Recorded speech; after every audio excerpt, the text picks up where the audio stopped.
साथियों, जय वाल्मीकि, जय भीम। देश में यूजीसी बिल को लेकर विरोध हो रहा है।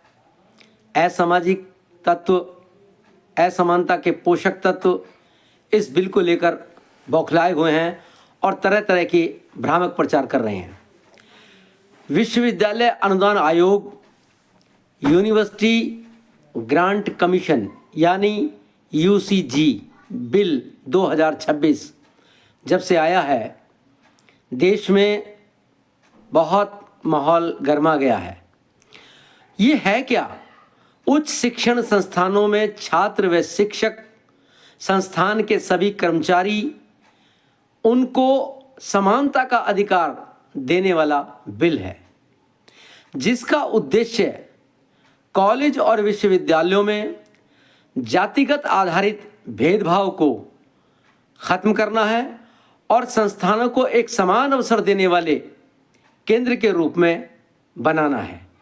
यदि कोई भी किसी भी छात्र, शिक्षक व अन्य स्टाफ कर्मचारी के साथ जाति, धर्म, रंग, विकलांगता, भाषा या क्षेत्र के आधार पर उनसे भेदभाव करता है या उपेक्षा करता है, खासकर एसटी, एससी, ओबीसी की शिकायतों को संस्थान सुनेगा और कार्रवाई करेगा। यदि कोई संस्थान इस पर अमल नहीं करता है तो यूजीसी उस संस्थान की मान्यता रद्द करेगा, साथ ही उसके प्रमुख को सीधे तौर पर जिम्मेवार मानेगा। ये एक बिल है। ऐसा नहीं है कि पहले ये बिल नहीं था, ये कोई नया आया है। नया नहीं आया, ये बिल पहले भी था, लेकिन पिछले बिल में केवल छात्र ही शिकायत कर सकता था, कोई अन्य कर्मचारी या शिक्षक नहीं कर सकते थे। अब इसमें शिक्षक भी आ गए हैं, अन्य कर्मचारियों को भी ये सुरक्षा प्रदान करता है। पुराने बिल में जांच केवल एक व्यक्ति करता था, अब समता कमेटी है जो इसकी जांच करेगी। पुराने बिल में संस्थान स्वैच्छिक तौर पर जांच कराए न कराए वह स्वैच्छिक था, लेकिन नया बिल इसमें आवश्यक है कि संस्थान को शिकायतकर्ता की शिकायत पर जांच करनी पड़ेगी, कार्रवाई करनी पड़ेगी।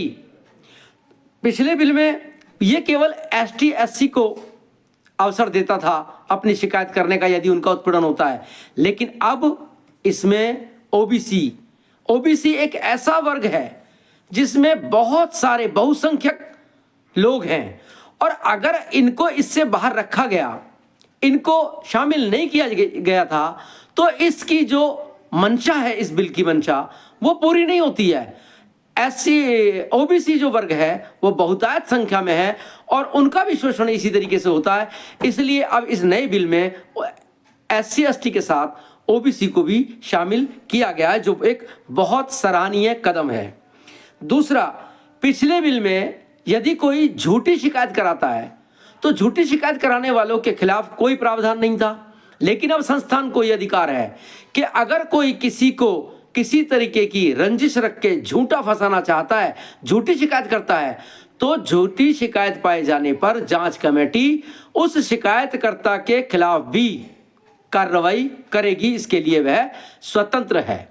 लेकिन कुछ लोग इसको गलत बता रहे हैं, भ्रामक प्रचार कर रहे हैं, और जो वो ये कर कौन रहा है, देखने वाली बात है। ये कर वो लोग रहे हैं जो अब से ये पहले कहते थे कि हम पूरे भारत में हिंदुओं को एक करेंगे, जागरूक करेंगे, लेकिन हिंदुओं के नाम पर एसटी, एससी, ओबीसी को एक करने की बात करते थे, लेकिन जैसे ही उन्हें कुछ मिला वो अपने रंग में आ गए। वो चाहते हैं कि हमारे साथ तो लगे रहें, हमारे धर्म का डंका बजाते रहें, हमारी गुलामी करते रहें, हमारे नारे लगाते रहें, हमारे मंदिर बनवाते रहें, हमारी संख्या बल बढ़ाते रहें, लेकिन इनको देंगे कुछ नहीं, हाशिए पर धकेलना चाहते हैं। तो ऐसे लोगों की इस बिल के आने के बाद ऐसे लोगों की मंशा, उनकी पोल, उनकी धारणा खुल गई है, उनकी कलाई खुल गई है कि वो झूठा भाईचारा दिखाते हैं, झूठे हिंदुत्व के जो है वो झंडा बरदार रहेंगे। वो वास्तविकता में मानवता के दुश्मन हैं, वो वास्तविकता में हिंदुत्व के दुश्मन हैं, वो वास्तविकता में भारत के दुश्मन हैं। वो जय भीम बोलने का ऐतराज करते हैं, जबकि जय भीम बोलने से सबके लिए समानता के अवसर प्रदान होते हैं। और ये बिल भी बाबा साहब के प्रयासों की तरह लाया गया है। अब तक वो सरकार की दुहाई देते थे, सरकार के साथ थे, हिंदुत्व की बात करते थे और सरकार कहते थे कि हमें केवल मंदिर चाहिए, हमें संस्थान चाहिए ही नहीं, हमें शिक्षा चाहिए ही नहीं, हमें स्कूल विद्यालय चाहिए ही नहीं, हमें तो केवल राम मंदिर चाहिए। और अब जब ये बिल आ गया, राम मंदिर तो बन गया भैया, बिल आ गया, तुम्हें स्कूल चाहिए नहीं। जब स्कूल नहीं चाहिए तो ये बिल स्कूलों के लिए, कॉलेजों के लिए, शिक्षण संस्थानों के लिए है और तुम्हें शिक्षा चाहिए नहीं, तो फिर तकलीफ किस बात की है भाई? अब क्यों तकलीफ हुई? इसका मतलब बिल्कुल साफ है कि उनको सब कुछ चाहिए, मगर हमें पागल बनाने के लिए, हमें भ्रम में डालने के लिए वो ये कहते हैं कि मंदिर ज्यादा जरूरी है, स्कूल ज्यादा जरूरी नहीं है। जबकि सच्चाई ये है कि स्कूल ज्यादा जरूरी है, मंदिर की कोई आवश्यकता नहीं है।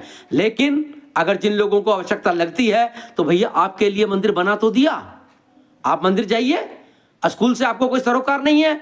और जब आपका मंदिर बना तो हमने कोई ऐतराज नहीं किया, ना एससी ने, ना एसटी ने, ना ओबीसी ने, किसी ने ऐतराज नहीं किया।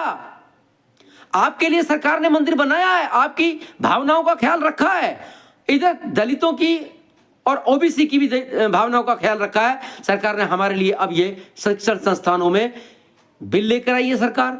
अब आपको तकलीफ क्यों हो रही है? जब सरकार ने आपके लिए काम करा तो आपको कोई दिक्कत नहीं आई, हमें कोई दिक्कत नहीं आई। लेकिन जब सरकार एससी एसटी ओबीसी के लिए काम करने के लिए तैयार है तो उसी सरकार जिसके आप झंडा बरदार थे, आज उसी सरकार को आप गालियां दे रहे हैं, उसी सरकार को कोस रहे हैं और इस बिल को कोस रहे हैं। साथियों, मैं भारतीय वाल्मीकि धर्म समाज का सर्वोच्च निदेशक होने के नाते मैं चरण सिंह बबरीक, भारतीय वाल्मीकि धर्म समाज वीरेश विकल संस्था की ओर से इस बिल का पूरी तरीके से समर्थन करता हूं।